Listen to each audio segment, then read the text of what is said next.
You are listening to Able Radio, simplifying productivity for small business owners everywhere. If you are looking for 1% improvements that add up to big results, this is the place for you. Every week, we learn about simple systems and tools that will help you build the business and life you've always wanted. Now here's your host, Zachary Sexton. Welcome to Able Business Radio. My name is Zachary Sexton, and today, once again, I've got on Mads. How's it going, Mads? Going fantastic. How are you doing? I am doing really well. We just had you on. I looked up the date because it's pertinent to this call. It was 2 months ago. It was April 4th, and today's, as we record this, June 29th. And we were talking about the DISC personality test. So if you don't know about that, go to Able Business Radio episode 20. You can find that in the show notes. But we talked, and after the call, I was kind of interested. It's like, you're living in the Philippines. So what else do you do? What else do you get up to? And I had no idea, besides being an expert at the DISC personality system, you have a virtual assistant agency. So this agency, when we started working together, I believe was at 50 virtual assistants. And now you've been growing quite a bit, haven't you? Yeah, I have indeed. So we have on board about 10 more already. So we're up about 60. And it keeps going because, yeah. People love awesome employees. They do. And I actually had almost no inclination of hiring somebody. I'm not good at graphic design. I'm not good at social media. So I was maybe going to hire out a little bit, maybe some jobs here or there for that. But we were talking, and you told me some of the numbers. You told me that you had somebody that, based off my personality, we knew about my personality and the person that you'd hired, you thought you had a good fit. And it has been amazing. I can't believe it's only been 2 months. But Debbie, shout out, you're a rock star. She's just incredible. She does so much, and she's learning so much, and she already came with quite a bit of talent. But I guess to just roll things back, before you had 60 virtual assistants in your agency, how did you get started? Can you talk me through the process of, you're originally from Denmark, right? I am, yeah. So, it actually ties into a little bit with this DISC and what I was doing in the past, right? So my background was corporate, working with IBM, where I was working in management. We were also working with outsourcing management, but obviously at a slightly bigger scale that I'm at now. But basically what we were doing was IBM went into other companies. They took over like big chunks of work, like customer service, some 100 people and so on, right? And in IBM, obviously, I was doing different sort of management roles, and that was within IBM. I started doing the management coaching with other people, and that was really when I started to learn DISC and all that sort of stuff, right? And really, the whole management coaching, when I left IBM to go by myself, the whole management coaching was the starter of that, right? And DISC was obviously a huge part of that.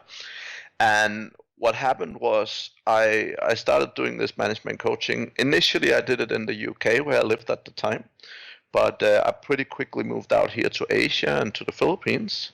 And what happened was a transition. Instead of doing coaching with people in like Coca-Cola and Shell and these big companies, I started working much more with entrepreneurs.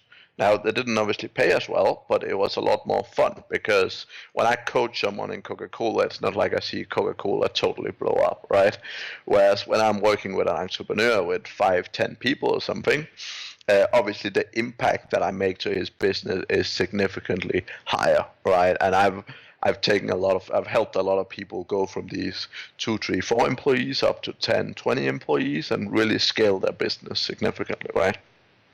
And one of the challenges I saw most of these people has what was around recruitment, and not just about finding the right people, but a lot of the guys I work with are sort of these internet type of businesses, or businesses that are really, really focused on making money online in one way or another, right? And really, what happened was that I just kept seeing these people having challenges with recruiting, and most of them was recruiting VAs, or virtual assistants as it's called, and they kept failing. And I saw the pattern again and again.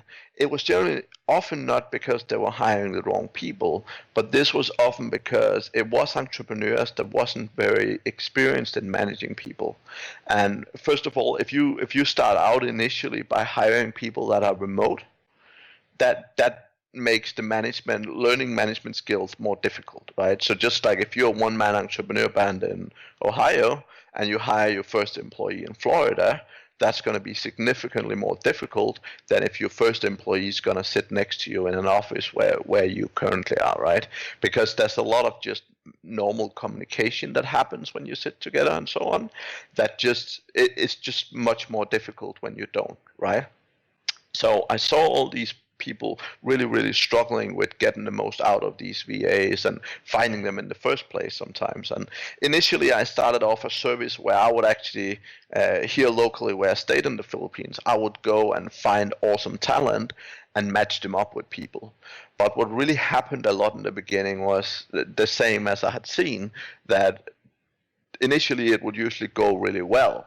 But a lot of the time these entrepreneurs just treated these virtual assistants very differently, right? They didn't really treat them as real employees. So it was like, okay, sit and do this boring task 100 times, or sit and do this thing a million times, right? And while you can do that with employees, it doesn't really grow them and it doesn't really get them involved in the business, right?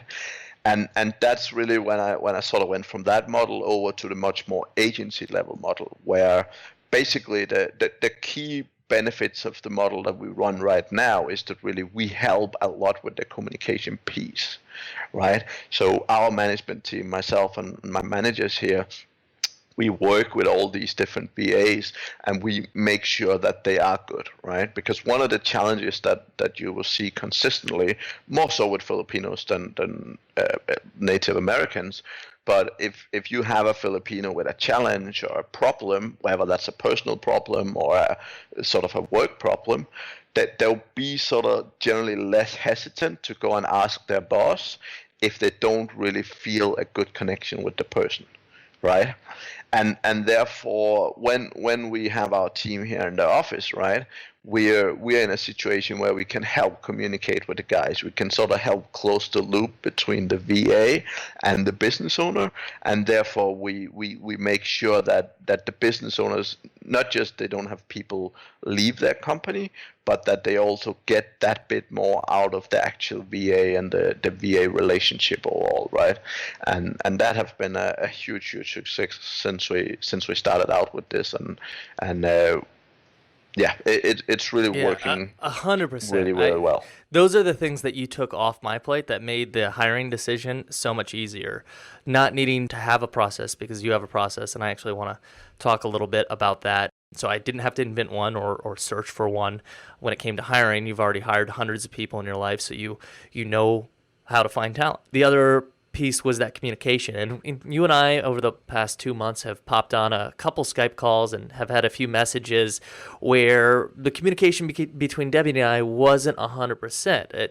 There was some time where there was some bad weather. There was another one where there was maybe some little political stuff, and it got me really nervous. I was like, oh my gosh, what's going on? And you're just like, it's fine. Don't, it's because your boots on the ground right there, and you kind of have a similar outlook on life. And Debbie is a little bit younger, and you're a little more worldly. You've traveled a lot. Getting your opinion on what is actually happening is extremely helpful. Another thing, and this kind of reminds me of something you did with me, is not really knowing how to manage. You suggested a book for me, and I want to talk about it just a little bit because it made such a big impact on my thought on management. That was another reason why I had very little thought that I was actually going to hire somebody full or part-time rather than just do piecemeal work, is because I didn't want to manage, and I didn't have very much confidence in my managerial skills because I think I had some misconceptions about it. So can you tell us about that book and some of the key points that are in it? Yeah, so I mean, in general, I mean, I love books, obviously, and I'll probably mention a couple of books in this podcast, right? So one of the ones that are really a big one for me is really a book that sort of explains how different managers do things very differently, right?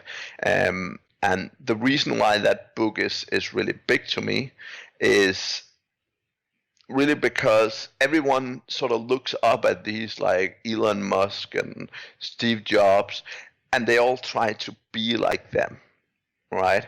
And the one of the most important things that I've learned in management is you don't want to try and be like someone you're not. You want to try and be like yourself, right? And the book is called First Break All the Rules, and it's by a guy called Marcus Buckingham.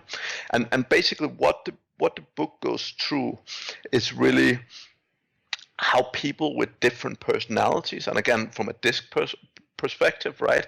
How people with different disc profiles have all managed to be successful, and also how some of those people have managed to fail, right? Because they were not being themselves. But really, the effective managers, the best managers you will find, are the people that get to know and understand themselves, and particularly their strengths and weaknesses, and really utilize their strength to be the best manager they can be with whatever that is, right? So if you're a super focused people person, then generally your strength is working with people, motivating people, getting great outputs, right? You might struggle a little bit with making sure they always hit deadlines and stuff like that, right? But if that is your strength, if you try and be a Steve Jobs and try and be a total design guru, or try and be an Elon Musk that's working 16 hours a day, if you're trying to do those things that doesn't match your personality, you absolutely will fail, right? But when you actually start to understand your own strength and how you're really the strongest person, then you really get much more out of it, right? And that's where a lot of my management teaching come from as well. And that's where I spend a lot of time in my coaching, is really helping people understand what are they really good at. I really resonate with that. So maybe we can talk about that communication, Sure. And how to manage the workflow. We use a couple tools, the main tools being Skype and Trello and Drive. Yeah, so first of all, just a disclaimer, it's not about the tools. uh, and what I mean with that is, a lot of the time people get so fixated on, oh, what tool should I be to use to be successful? And in the end of the day, it's not about the tools, right? So for a lot of entrepreneurs, tools are shiny objects, right? They love like, oh, that's a new tool, it can do all these magical things, and so on and so forth, right? The essence of being successful is having great systems, right? But the systems doesn't necessarily have to involve a whole bunch of tools. But there's definitely a bunch of tools that I feel makes my life a lot easier, right? And Trello is definitely one of them. Another tool that I find really useful is a tool called Screencast-O-Matic, which is basically a tool that's super easy to do videos very quickly, right? So if you have something you want to explain to an employee or something like that, or if you want to do a training guide for future use, you basically just hit a button, start recording your screen, and you talk over it, and you say, okay, do X, Y, Z. So I find that as probably one of the most used tools that I have in my toolbox. And for me, those tools, I mean, they're great to have, but just don't let them overshine what you're trying to do, right? So the first way I tend to look at the tools is saying, what am I trying to achieve? And what tool or tools will help me do that, right? But I have to be honest, when I coach a lot of people, like I see people using maybe 10, 15 different tools in their business, and they're actually spending so much time managing these tools that they're not really being effective, right? Because you can really end up spending so much time just looking at the tools, updating tools, programming tools, and so on, that really it's about finding an essentials suite, right? And for me right now, that suite looks like pretty much Trello, Screencast-O-Matic, and then either Slack or Skype, whatever sort of floats your boat, right? And that's pretty much the tools that I use, right? And these are all tools that are very comprehensive, and they can do a lot of different things. But again, a tool like Trello is great for a lot of people and a lot of situations and a lot of company setups, right? But again, there is companies where the tool and just the way that work as a workflow might not be the perfect fit, right? And if that's the case, then it's important you find what fits you. But I really recommend people to try and limit the amount of tools they're using, so that they don't spend the huge amount of time actually managing and updating these tools consistently, right? But I would say for a lot of my clients that I coach from a management standpoint, like this suite of tools with these sort of 3-4 tools, like Google Drive, as you mentioned, Trello, and Skype or Slack. I mean, that's, to be honest, that's the essential tools for most of those people. Right, right. All right, I'll have a slight pushback. I mean, if I was trying to do this over email, I'd be game over by now. I mean, definitely. Point taken, and you're the second guest in a row who's told me the tools don't matter; it's the process. So I apparently I need to learn that lesson. So I will keep it in mind for sure. Speaking of tools, and I'm glad you brought up Screencast-O-Matic, because it's reminding me of how I ramped up the process a lot quicker than I would have been able to otherwise. I had my standard operating procedures in Drive, and I'd written a couple, but I really didn't have very many of them. And then when all of a sudden I was hiring a virtual assistant and we were going to be meeting next week, I had to get a bunch of systems out the door, and I didn't have the time to write it. And you thankfully suggested Screencast-O-Matic, so I was able to record a bunch of different processes that I had in the business I thought was likely that Debbie would be working through.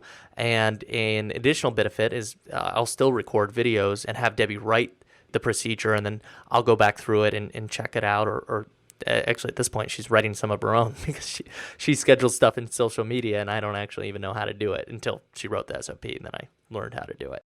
But video worked really well because I was able to record my screen, right? And a lot of the work that I needed to be done was completely digital. What type of work is best suited for a virtual assistant? That's a broad question, I would say. So, I mean, obviously online work, right? But obviously that can encompass pretty much anything under the sun, right? We have people doing so many different things, right? So really the type of work as an employee, as an employer, right? The kind of work that is most effective initially to get done by a virtual assistant is generally repeatable processes, right? So if you have things like, let's say, customer service, right? So stuff that happens continuously, if you have certain sort of manual processes, if you have anything that's repeatable, right? Because the benefit with repeatable processes is you really only need to train them once, and then it can be done again and again, right? So that means if you, let's say you invest 1 hour into training, that takes maybe 1 hour off your plate every day, but that's 1 hour every single day that you save going forward, right? That's a huge saving. Now, if you outsource sort of individual tasks, right, and get a VA to do them, or even a different employee, right, then if you spend 1 hour showing someone a task and you might save 5 hours from them doing it, that's still a saving. But the biggest savings that you'll see, sort of the biggest ROI, is generally on the sort of long-term repeatable stuff, right? And again, it doesn't matter if you're hiring a VA or if you're hiring a local employee wherever you're living, right? Because it's totally the same. It's totally the same output from that point of view, right? Can you give me some examples of some of the most common repeatable processes that people in your agency do? Yeah, so as I mentioned, this customer service is a big one, because that's, I mean, pretty much anyone have customer service, right? And I would say some of the ones that makes the biggest difference. So for a lot of companies, chat support. So for a lot of companies, they don't have the manpower to sit, like particularly if it's entrepreneurs, right? And particularly if they, let's say they have an e-commerce store, they have some kind of store where they're actually doing chat support online, right? They generally don't have the time to sit and do that themselves, right? But when they get a VA who's always sitting on their seat and who's always like working through other tasks, they can actually sit with a chat app open, and the impact that gives to so many businesses is huge, right? Like if you had never tested chat on your website, you should definitely go ahead and test it, right? Because if people have small questions and they're slightly hesitant, should I buy this? Should I not buy this? If there's chat support available, and they often ask questions, right? And the conversion rates really, really really go up. I mean, significantly, right? And we see a lot of clients that where we didn't actually do that initially. They basically outsourced to our guys. They outsourced like phone calls and emails, for example. But as soon as we get started with chat support, that's one of the things that probably given the biggest impact to many different businesses, I'd say.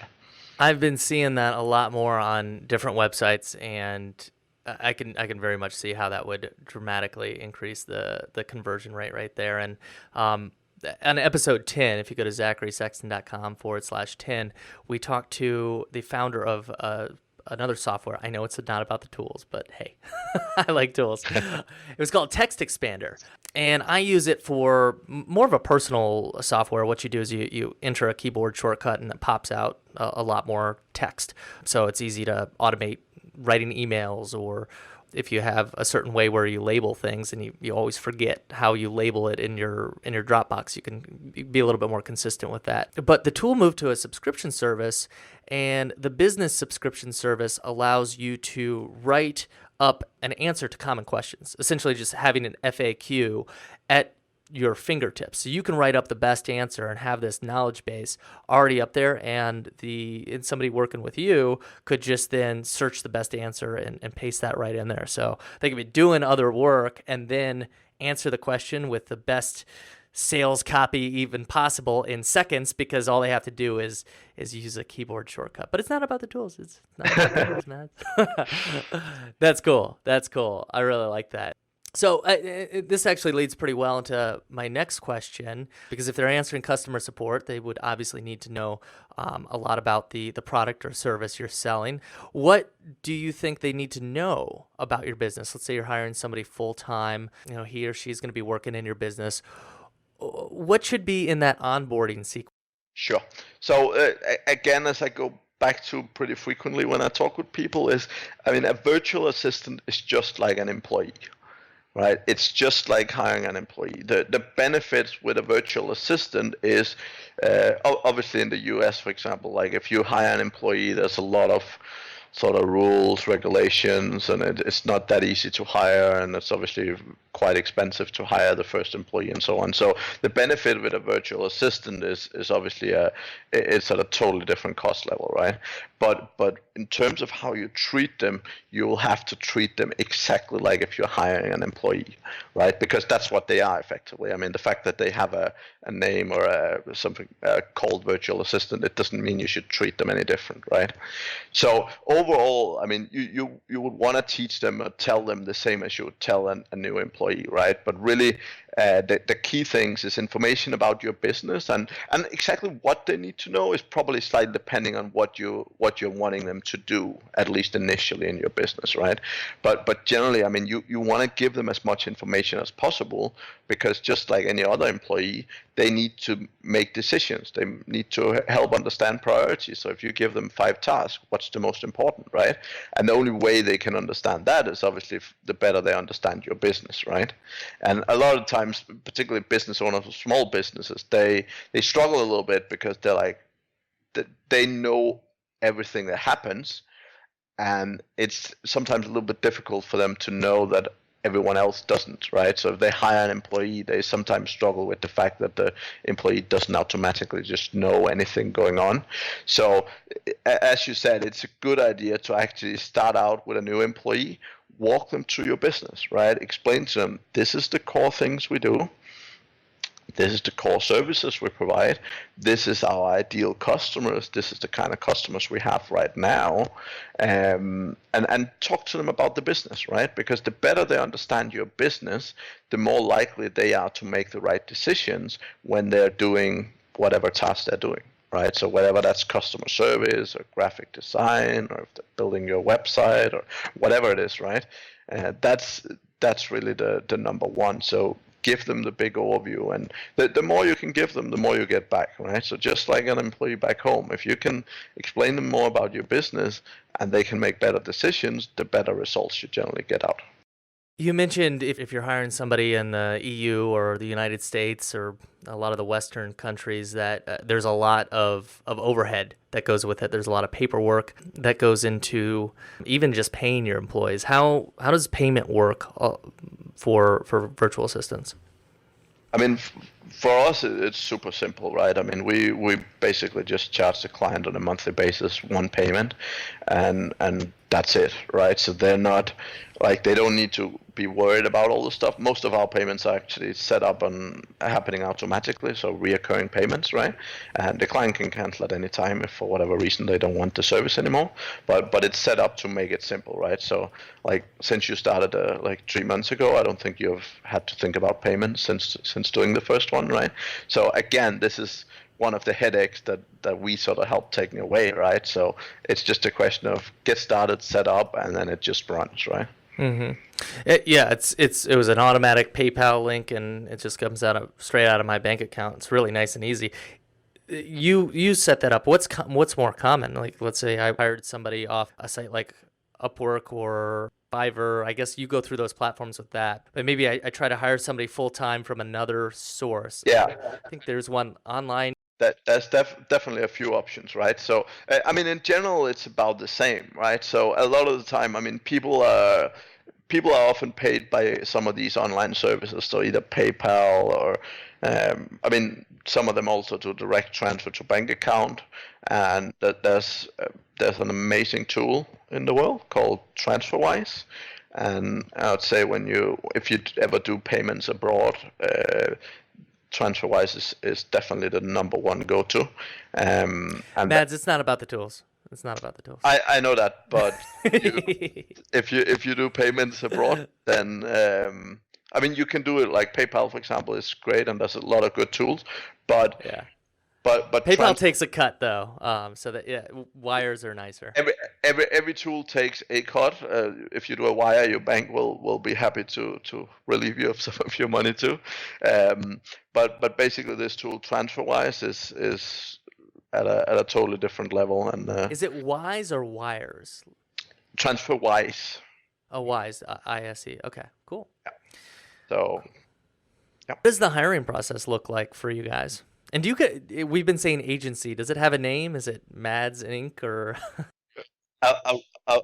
Outsourcing is the name of our company. So really, what we specialize in and what I love doing, right, is I specialize in helping people build teams, right? So a lot of the time people look at it as, oh, I'll hire a VA, but really for me the key thing when I work with people is the vision, right?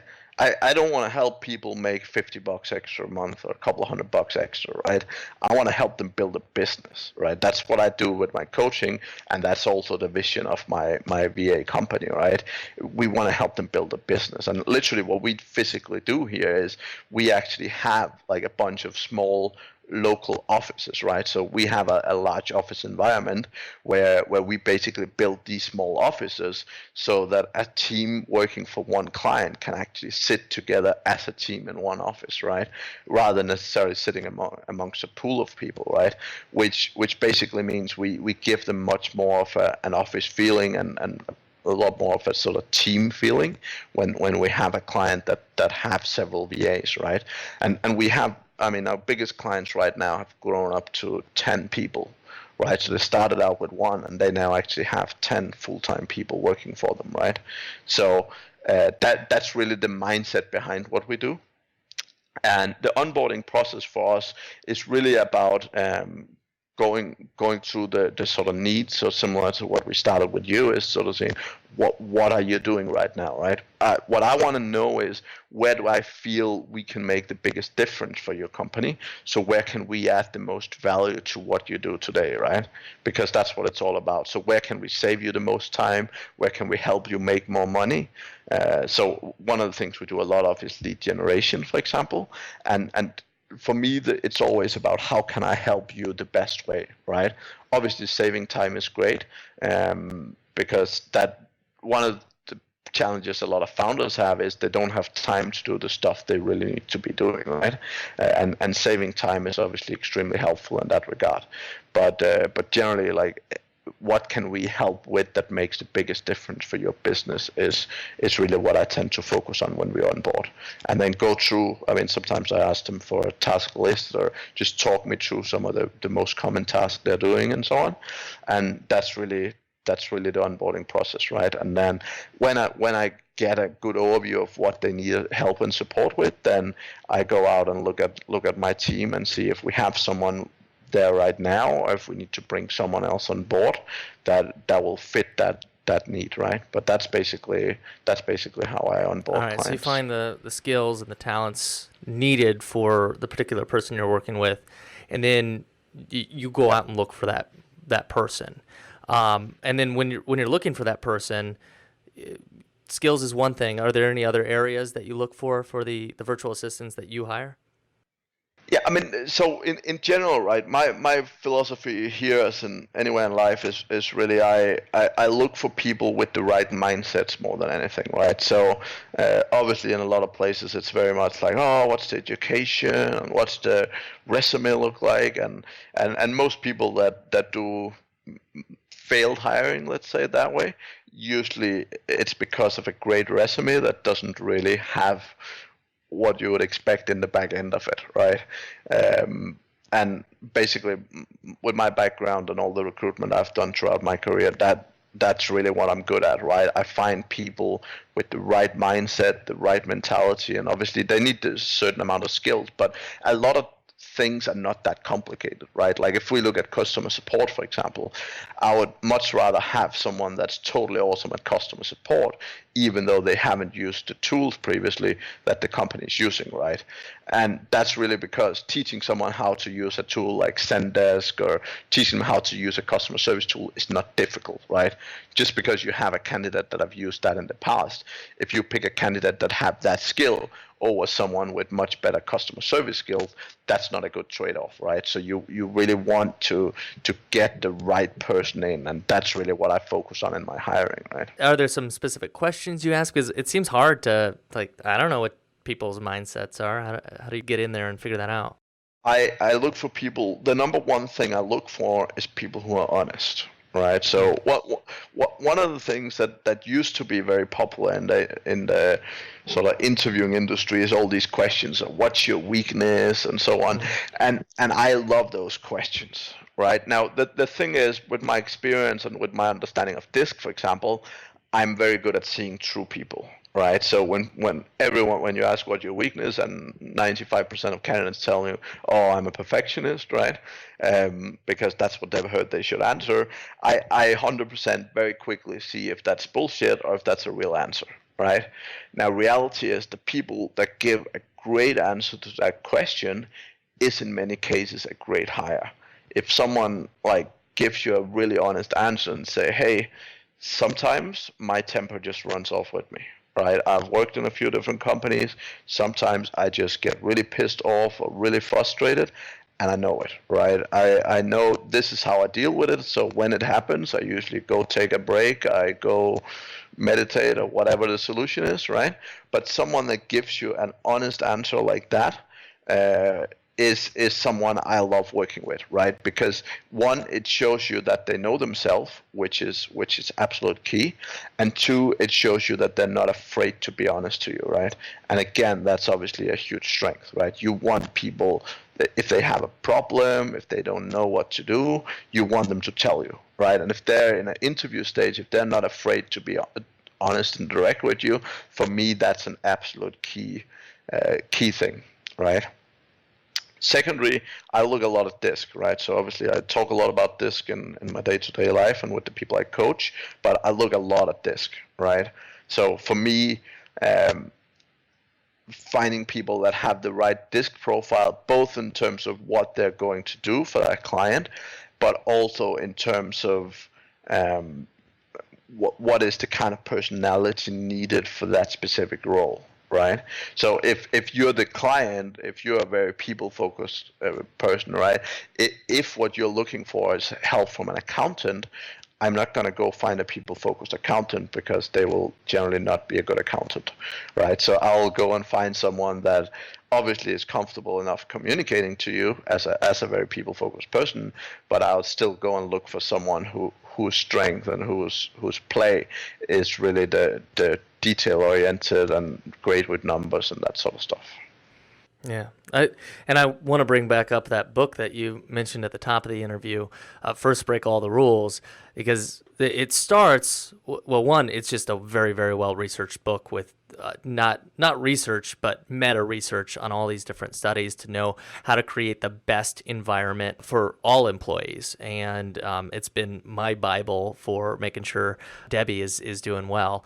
And I'll put in the show notes some suggestions, like questions that people need to answer, be able to answer yes to feel good in their work environment. For example, the first one is, do I know what's expected of me at work? Pretty obvious, but what we said before too is people keep a lot of things up there in their head and don't always explain them very well. So the second thing that book got into was a bit of hiring, and it said a very similar thing to you about looking for honesty and being able to hire based off talent. So if you're somebody who is hiring or is thinking about hiring, I would go back through that book. I didn't pay as much attention to that piece. It was very interesting to me, but I relied on you for that. So I didn't memorize that one to heart. But if somebody is hiring locally and they need that piece of the puzzle, I would again recommend that book. What are some cultural barriers we might run into? Because we've got different cultures in the U.S. and the Philippines and everywhere. What are some common ones that you see? So again, I tend not to call things barriers. I tend to call them challenges, right? But some of the differences is, for example, obviously cost-wise and money-wise, I would even say. I mean, a lot of things that you would think is totally natural in the US is maybe not totally natural here, right? So just in terms of spending money and going out for dinner, and a lot of people here just don't do that very much because they don't have the money. Right. I mean, the good thing is a lot of people that work as virtual assistants are actually paid really well. But just to go into some of the cultural things, like, for example, if you are a Filipino and you're making money, generally what happens is in the end of every month, you go home and you give them to your mom or your grandma. So usually Filipinos, they generally live in a big house with the entire family, sometimes 2-3 generations under the same roof. And in the Philippines, the oldest person makes sure the money goes to the right stuff, right? So anyone that earns money in the family, they go home and they give the money to grandma or granddad, and then they make sure to actually give back money to everyone. So even if you are the one earning most money, you go home with your paycheck, you give it to grandma, and then every time you need some money, you're like, Grandma, can I have some money, right? And that's obviously very, very different, right? But it does mean that generally the people making money in the family is also very important to the family, right? Because if they're making money and they're taking care of a big part of the family that way, that's obviously extremely appreciated in the family, right? So very often you'll have this scenario where people are being extremely relied on, and therefore they're obviously the family look at them and they are the breadwinner in the family, right?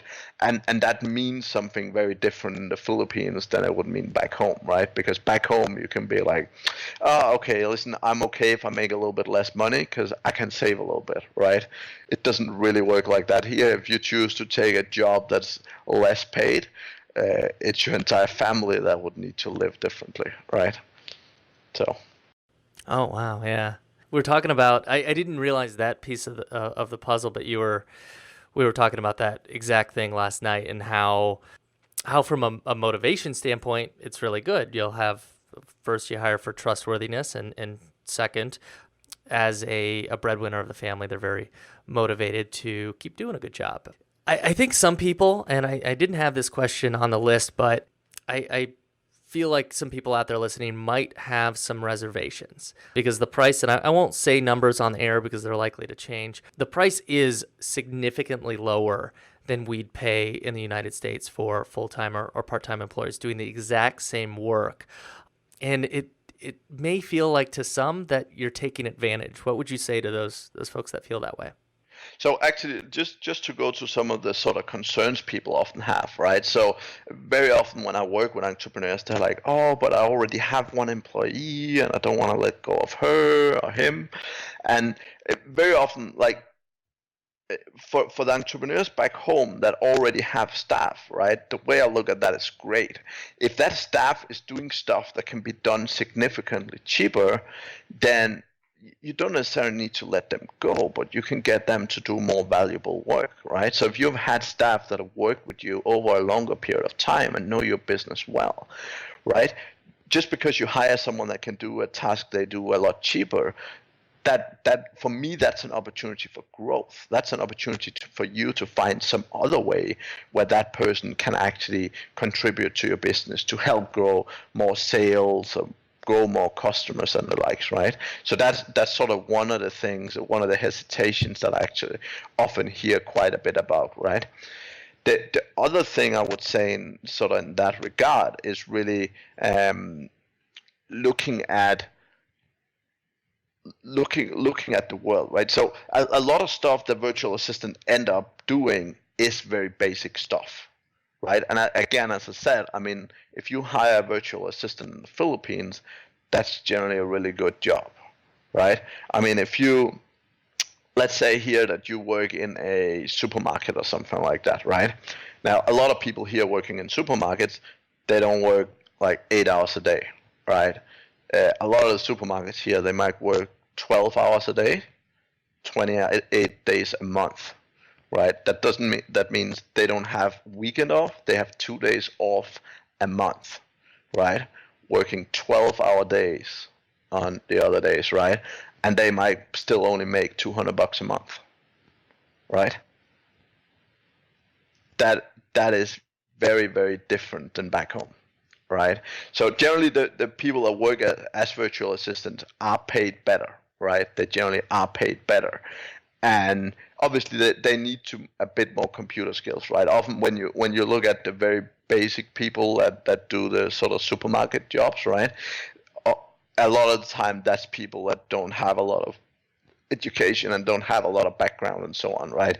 Whereas often the people that work in these virtual assistant jobs, they need to be fairly comfortable with computers and stuff like that. So they do have a little bit more skill set, right?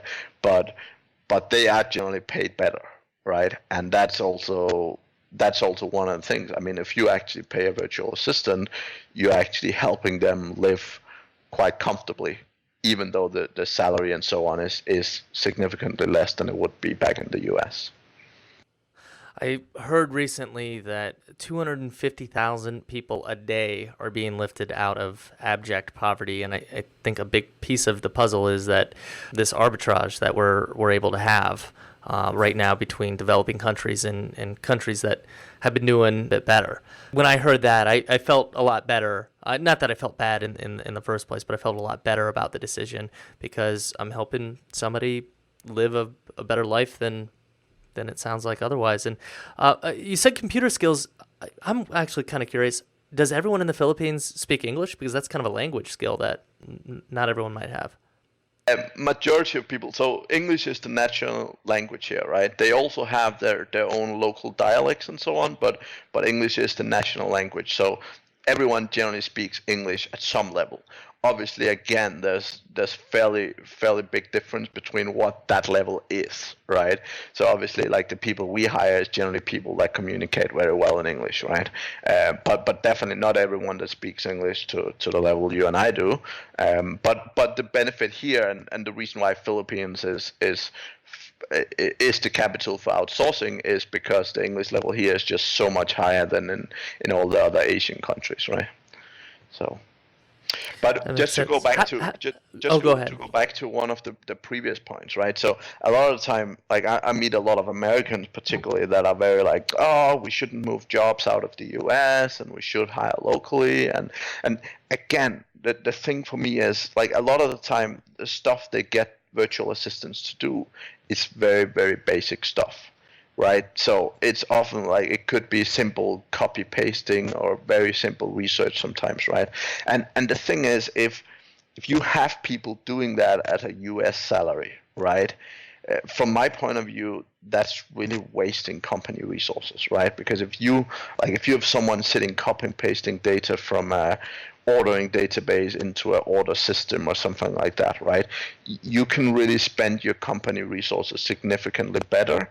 And the point is, what that will enable you to do is to actually hire more higher level people in the US, right? So instead of giving someone a low level copy paste job in the US, you can actually afford to go out and hire someone doing more sales or doing more sort of customers, like high level customer service, and doing more sort of higher level roles, right? And in my opinion, you're doing the state a much bigger favor doing that, because to be honest, one day or another, I mean, it doesn't matter if it's going to be replaced by AI or whatever's going to replace it, but if you have people doing simple copy paste tasks, right, they will not be around doing that the next 10 years, right? That won't be the case. So really, if you upskill them, if you teach them to do stuff that's more valuable in your business, that your business benefit from as well, that's going to be a much bigger benefit to society even than anything else, right? Your example that you gave too of copy pasting things, it seems like software will eventually take care of that one as well. So everyone just will get better and better, more interesting jobs. I do have Debbie do research for me every once in a while, but I always feel bad about it because she loves design so much. I'm like, okay, Debbie, I need you to do this thing, but then you get to design all this cool stuff. I've got two last questions before my final two, and you can kind of say anything else that you need to say. Support or resources available to people who are just thinking about it, maybe something to read, something to listen to, something to play around with if they're thinking about hiring a virtual assistant. Really, the stuff that I tend to walk people through is really looking at what do you do today, and what do you do today that could relatively easily be done by someone else, right? That's really for me the number one thing, because and most people have stuff like that, right? But that's, for me, that's really the key thing to really think about as a business owner, right? Because that is where the benefit will potentially come from you. I think that's really the main thing to think about, right? Because I mean, this is like hiring an employee, right? It's no different than hiring a different employee, right?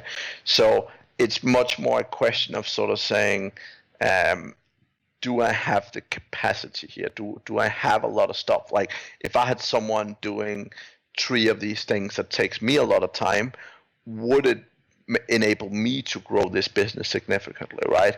Like, if I go out and pay $500 or $1,000 a month, right, to hire someone, is that really gonna give me additional capacity to grow the business much more, right? And a lot of the time for entrepreneurs, it's much more like an investment question, right? Because an entrepreneur, you're always watching your money, right? And you're always like, do I have enough to do this? And a lot of the time it's sort of the chicken and egg thing, right? Because in the end of the day, yeah, if you're only sort of feeling like you're getting by and so on, right? The challenge is a lot of people sitting in those situations will never grow before they start hiring staff, right? Because as long as they're doing everything themselves, they'll keep working 12 hours a day. They'll keep not having time to actually grow the business, right? And this particularly it's hiring employees, right? So again, in principle, it doesn't really matter where you hire them. Really, the benefit of outsourcing is it gives you an opportunity to get started with the employer game earlier at a more sensible cost, right? But it's no different than hiring an employee as such, right? Absolutely. Yeah, you see so many people stuck in that trap. So now if somebody feels like they are ready to hire and they want to do it from your agency, what should they do? Yeah, so I mean, the easiest thing, I love talking to people, and again, I'm happy, like, even if you don't want to hire from me, I'm always happy to talk with people and help them, either give them some advice or just see like where they are in the route, right? And just talk through it, any questions they have. So I love Skype, so Matt Singers is my username, and that's really where I talk with most people, right? So besides that, obviously, I have we have the website aristosourcing.com, where I've done a couple of videos, just going through some of the same stuff as we've talked through here, and yeah, social media as well. Like I'm on Facebook and I'm on LinkedIn, and that's, I guess, the different ways to find me. All right, we'll put it all in the show notes. I thought you were hiding online. I am actually, I have been. So we've only recently put up a website again. One of the challenges we have had is that we have actually been growing, let's call it a little bit too fast. So one of the things that's very key to me in building the business is making sure that we don't onboard clients faster than we can take very good care of them, right? And for a period, we have been growing really, really fast, and we haven't actually had a website for a very long time because both because the quality of the leads coming in from the website was often not great, and also just because we've been growing as much as we really wanted to without it. So That's why I wanted to record the podcast, because I keep on, I don't shut up about this really. and when folks are interested, they're like, well, make sure you're ready, and maybe I'll hook you up with Mads' Skype info because he doesn't have a website. And so now I guess I can direct people to this show and your site, and now that your Skype address is out there, people can connect directly with you. I don't have to be your gatekeeper. Yeah, I mean, generally, as I said, I mean, I really, really enjoy helping people, and I'm always happy to talk if people have questions or sort of concerns or anything they want to talk about in regards to outsourcing. So.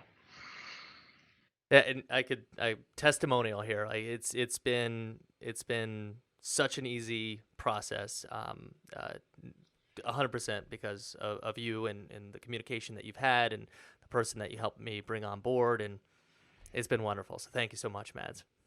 Not to worry.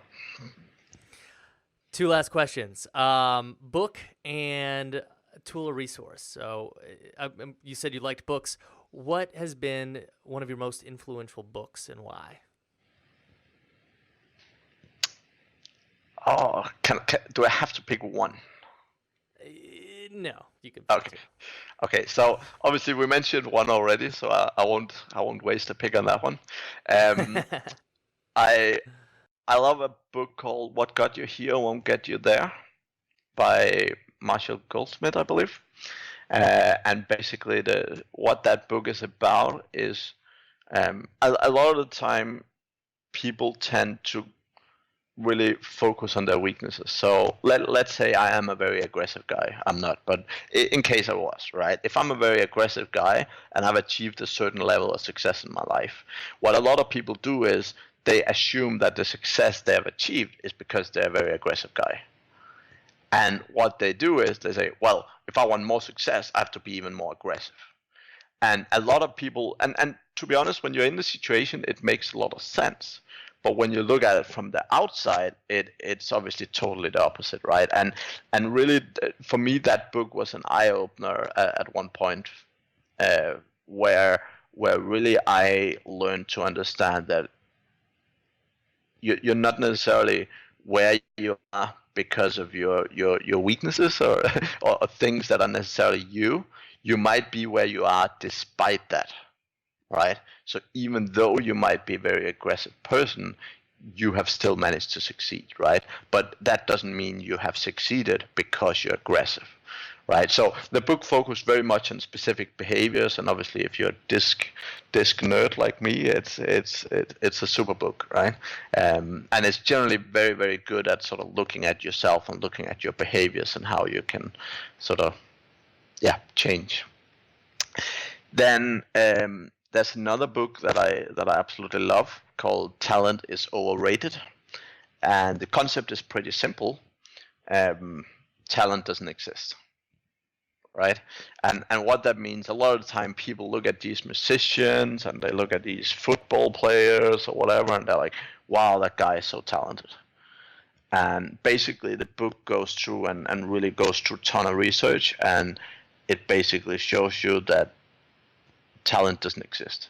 When you see an 18-year-old musician that's just the best on the planet, that's because they started when they were 3 years old, right? So they have been doing what they're doing for 15 years, and that's why they're doing well. It's not because they were born with this magical gene that suddenly just made them a guru, right? And for me, that's important for the world to understand, right? Because so many people sit down in the couch and watch TV and they're like, oh, I don't have any talent, I won't be like anyone else, and I won't be awesome or whatever. And for me, what this book shows very specifically is everyone have an opportunity, right? Success is about one thing. It's about focus, right? It's about focusing on something that you really want to be good at, and eventually you will get there, right? Say the name of that book again. Talent is overrated. Talent is overrated. Those both sounds like great picks. What about any sort of resource or tool? Yeah, I think I've mentioned my tools already, and that would probably be the ones that I love the most. So Trello is definitely one, and my Screencast-O-Matic is another one. I think that's probably Screencast-O-Matic's good. I just went pro with that one, so I could do a little bit more editing features. It's like $15 a year, so hey, yeah. Why not? I think probably one last tool would probably be LastPass, in case you don't know LastPass. I'm the weirdo using Dashlane. I'm sure everyone's making fun of me. That's okay. There's always a weirdo out there. Yeah. Well, now you're a second-time guest, but the only guest who doesn't have a Mac, so you're a Windows weirdo out there. So fantastic. Yep. All right, Mads. Well, I appreciate you giving us over an hour now. But this was, I felt like we got a ton of great insights and thoughts, and I feel like people who are listening could have gone from ground zero to knowing if it's a good time for them or what to do to get prepared if hiring somebody is in their future and doing that type of work is going to be helpful for them. So thank you so much, man. I really appreciate it. Yeah, well, welcome. Very welcome, man. Have you ever felt stretched too thin, busy but not productive, overwhelmed by all the tasks on your to-do list? Do you want to start taking more control over your time? The fact is, everyone does have a lot of demands on their time, expectations from your family, your friends, your clients, your coworkers, your employees, and even yourself. It all has a tendency to stack up quicker than it can be taken care of. The solution is better planning and prioritization, right? Sure, that would be good, but scientists have found that planning and sequencing your actions is one of the most difficult things we ask our brains to do. This process is made even more difficult by attempting to do it all in your head. That's why most people avoid planning and prioritizing. It drains them mentally, and their brain knows planning is going to drain them, so it comes up with all kinds of reasons to avoid it. I help my clients simplify this process of organizing their work. We're able to reduce the overwhelm and accomplish more by doing one thing: visualizing your work. When you can see your work, you've got awareness. And when you have that awareness, you have choice. Once your work is visualized, it becomes easy and fun to plan your days and your weeks. You'll also be in a better position to see patterns, make improvements, prioritize your best work, and automate, delegate, delete, and defer 80 to 90% of your to-do list. As a result, you'll be doing less work, but accomplishing way more. If you're an entrepreneur that would like a clear mind and a trusted system, I would love to work with you. We've got two choices. First, the free step-by-step program that I have. If you go to zacharysexton.com/choice, because when you visualize your work, you have more awareness, and when you have that awareness, you have choice. zacharysexton.com/choice for that free course. Or if you'd like to book a call now, a 15-minute, no obligation session, you can go to zacharysexton.com/call. Thank you so much for tuning in to this episode. I look forward to connecting with you next Productive Wednesday.